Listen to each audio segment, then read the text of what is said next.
Okay, now let's take a look at the zoom limitations here.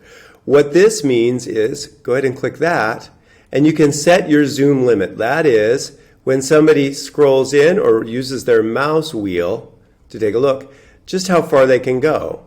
Now, for some users, you might not want to get too far because the picture gets a little bit warped in the background, and so that's not quite right. What we'll want to do is maybe just limit it just a little bit or zoom in on your photos too. So you can click and drag to meet this on the ends of how far you would like to go.